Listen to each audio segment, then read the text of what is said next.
Saat Fatah dan Zara ingin mengantar Mayang dan Tante Rita, mereka bertemu geng Slay Queen. Fatah pun lega ada yang memperlambat jalan mereka. Tetapi itu cuma sebentar. Mayang pun menyuruh Fatah agar cepat mengantarnya ke tempat Akila. Fatah dan Zara pun kembali syok akan perkataan Mayang yang ingin cepat bertemu Akila.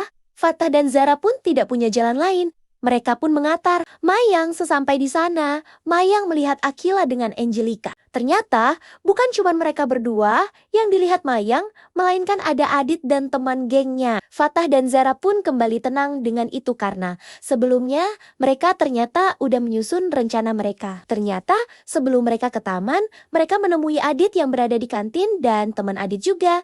Dan Fatah pun mengatakan ke gengnya Adit bahwa Tante Slay ingin bertemu dengan mereka. Fatah pun mengancam Adit agar menemui mamanya di taman belakang. Karena takut, Adit pun menuruti permintaannya Zara dan Fatah. Saat Adit ke taman, dia melihat mamanya berpelukan dengan Akila.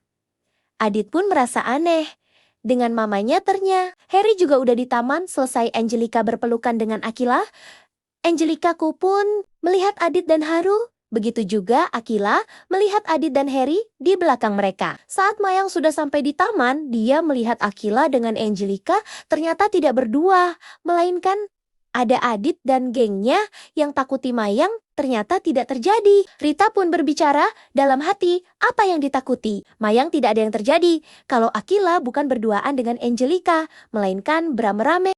Mayang pun memanggil Akila. Mayang bertanya ke Akila, apa Akila udah makan siang? Ternyata belum. Mayang pun mengajak Akila untuk makan siang. Akila pun mengajak Harry juga. Saat Mayang ingin mengajak Akila dan Harry makan siang, ternyata lonceng bel sekolah berbunyi.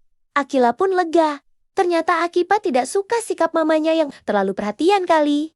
Dengan Akila, Rita pun mengajak Mayang untuk pulang. Rita mengatakan ke Mayang, kalau Akila udah besar, tidak akan terjadi yang ditakuti Mayang. Di sisi lain, Devon bertengkar dengan Blade. Devon pun bertanya ke Blade, apa kesibukan? Blade, sebenarnya kenapa Devon yang selalu disuruh terus bergerak? Devon pun mengatakan kalau dirinya udah capek melakukan tindakan yang terus harus sembunyi-sembunyi.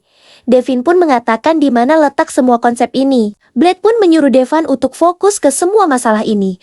Tetapi Devon tidak mendengar perkataan Blade. Selesai bertengkar dengan Devon, Blade pun dipanggil Oma Dominic. Oma Dominic pun mengatakan ke Blade akan ada yang terjadi hari itu.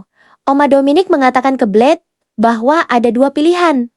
Untuk Blade, yang pertama untuk membujuk Axel dan menggunakan seni mental mereka agar Axel bisa ikut apa perkataan dengan Oma Dominic dan agar tidak menceritakan ke Ares bahwa Axel sudah pernah bertemu, dan Blade pun mengatakan sudah melakukan opsi langkah pertama.